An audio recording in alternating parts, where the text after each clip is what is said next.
IA é o que tá na frente, eu acho que é uma corrida que, assim, tá todo mundo dando muita atenção, mas eu vejo, assim, como...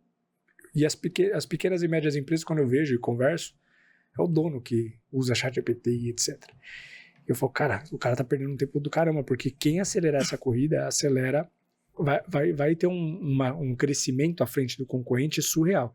A gente tem um setor de IA lá, por mais que é uma empresa pequena, que é, inclusive, meu irmão que tá tocando isso aí. Eu ouvi o podcast de vocês, maneiraço. E ele que tá meio que tocando isso. Agora a gente tá com outro funcionário que a gente colocou lá, que é um menino bem ligeirinho, que começou a estudar e trouxe várias ideias.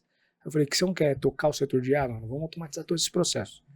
E, cara, é surreal o quanto tá facilitando tudo, um monte de coisa acontecendo. E de forma muito incipiente ainda, cara. Não é nenhum setor de IA. É dois meninos, o Gabriel, meu irmão, que é o CEO da empresa, que fica fazendo 600 mil coisas, e esse rapaz agora. Mais fuçando, fazendo bootstrap total. E eu olho meu concorrente, cara.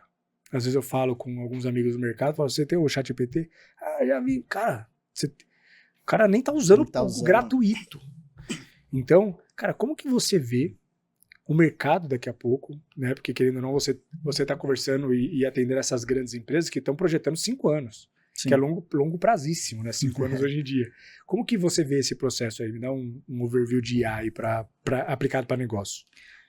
Acho que tem vários momentos, tá? Então, tem as grandes empresas que estão investindo.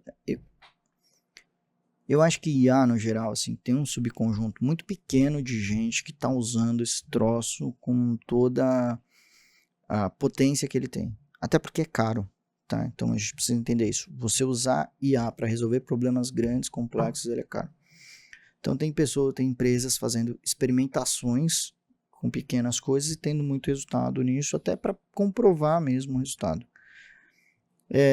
Eu acho que todo mundo tem que usar. Então, só para você ter uma ideia, o presidente do Google mundial, ele considerou o advento da inteligência artificial não como uma nova internet. Ele considerou como o surgimento do fogo. Só para você ter uma ideia. Puta que pariu. Então, é essa a história, assim. Nossa. Aliás, desculpa, como se a gente tivesse inventado a roda. A história da IA. Mesmo nível. Se a gente tivesse inventado a roda. Então, esse é o nível do que a gente está falando do que aconteceu aí. De evolução, assim. Porque a IA é uma história antiga, a gente vem falando disso desde a Segunda Guerra Mundial, só que a gente tem poder computacional para executar agora só. Todo mundo tem que usar de alguma forma, assim como a gente aprendeu a mexer na máquina de escrever, aprendeu a mexer no computador, a gente vai ter que aprender a lidar com esse troço, porque ele vai fazer parte da nossa vida. A gente tem uma brincadeira aí, que já está um pouco comum, você não vai perder seu emprego para IA, você não vai perder a sua empresa para uma empresa de IA, você provavelmente vai ficar para trás para alguém que sabe mexer na IA melhor que você. Então, acho que você tem que saber lidar com isso ou pagar alguém para fazer isso para você. Acho que não vai ter muito como fugir. Uma coisa muito importante também, tem muito medo assim, das pessoas, acho que dos funcionários das empresas, né? Pô, vai começar a botar IA aqui, vou começar a botar IA aqui, vou demitir todo mundo. Aí eu faço uma pergunta assim, como empreendedor. Imagina que você está começando a usar IA, beleza? Aí você vai otimizar seus processos. Aí seu custo vai melhorar, você vai ser mais eficiente. O que vai acontecer com a sua empresa? Você vai crescer. Você vai começar a vender mais, vai ter mais clientes. Você vai precisar de mais ou de menos gente?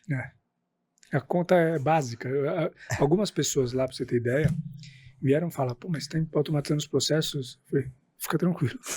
Porque a pessoa já está com medo de perder o emprego. Então, assim, então, à medida que você vai ganhar eficiência, você vai se tornar mais atrativo para o mercado, sua empresa vai crescer. Vai crescer. Você vai precisar de mais gente. E é inevitável isso. É inevitável. Então, acho que tem uma corrida mesmo para quem vai sair na frente que vai abocanhar.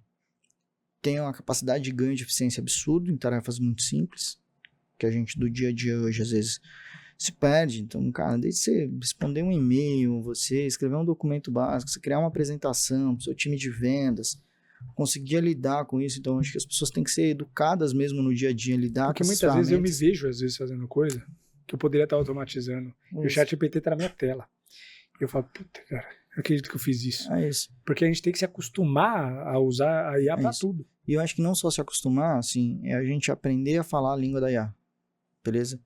Porque hoje, essas questões desses prompts, algumas coisas, à medida que você vai treinando esses que a gente chama de agentes, para que eles passem a responder o mais fiel possível às suas necessidades, vai virando um negócio infinito. Isso a gente está falando do básico do conversacional. Mas a gente tem coisas, por exemplo, de você conseguir fazer previsão de demanda. Tipo, exatamente quantos sacos de cimento eu vou precisar para uma determinada obra a partir de uma análise de imagem. Você precisa fazer nenhum furo na terra. Entendeu? Caralho. É isso. Então, assim, a partir de uma análise de uma série de dados, onde vai ser o melhor pronto para eu abrir uma farmácia, para eu abrir um restaurante. Então, a gente começa a dificuldade é cruzar esses dados também, né? Eu acho que é um pouco porque esses dados estão bem descentralizados, mas, cara, não é por acaso que a farmácia está te dando dinheiro para você dar o CPF para ela, entendeu? Então, não é por acaso. Eu acho que a gente está numa corrida por dados.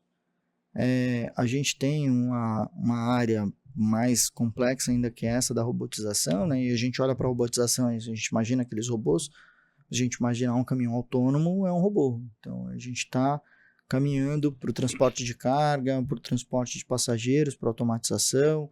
A gente está automatizando muito toda a parte hoje que a gente chama de warehouse, né? Que é toda a parte de logística. Então, os grandes galpões logísticos, cada vez mais a gente está automatizando. A gente vai chegar num nível de automatização. E você entra nesse maior. nível? A gente tem trabalhado em projetos bastante complexos nesse nível, de automação de fábrica. A gente tem questões de análise de documentos sendo automatizadas. Então, a gente vê jurídico. Agora, inclusive, acabou de ser aprovado um marco legal no Brasil para começar a usar IA para decisões jurídicas. Caramba! Então, nossa, vai acelerar pra cacete. Imagina, cara, se você entra lá, 40 processos sobre a mesma coisa, já tem jurisprudência, a gente evita, inclusive, de ter essas decisões, às vezes, malucas, né? Cara, tem jurisprudência, tem 50 decisões que foram nesse sentido. Só pegar a lei e falar, é isso. Aí tem um juiz lá, não sei de onde, que resolve interpretar um negócio diferente. Então, assim... Então, você imagina a eficiência que a gente vai ganhar em termos de justiça. Né? Até para que se alguém quiser falar, não, eu quero entrar com uma liminar aí, cara, já tá tão embasado que não tem nem como você entrar. Entendeu? Então, você imagina, você pode diminuir, e eu não acho que a gente vai diminuir a contratação de juízes, a gente vai diminuir a fila de processos, que é absurdo. Tem um caso de um juiz que mostrou que ele zerou a fila, utilizando já algumas coisas por inferência de IA. Ele chegou numa comarca lá que tinha, sei lá, 4.000 processos na fila, ele zerou a fila em 6 meses. Zerou a fila. Era humanamente impossível. 400 processos sobre o mesmo assunto, com jurisprudência, com tudo. Cara, pau. Análises médicas, tem muita coisa avançando em termos de análise médica. A gente está trabalhando agora num projeto, por exemplo, para conseguir fazer detecção do câncer de mama a partir da imagem de mama, assim, a partir do histórico, sabe? Então você analisa uma imagem, mesmo que ela não tenha nada, você tem algumas coisas ali que falam, ó, com esse conjunto de coisas aqui, tem uma chance dessa pessoa é tão maluco isso, é porque assim, foge da nossa compreensão. Que de fato foge mesmo, a gente não tá... porque a gente tá olhando pro prompt ali só, né? Perguntando e achando que aquilo ali já é impressionante.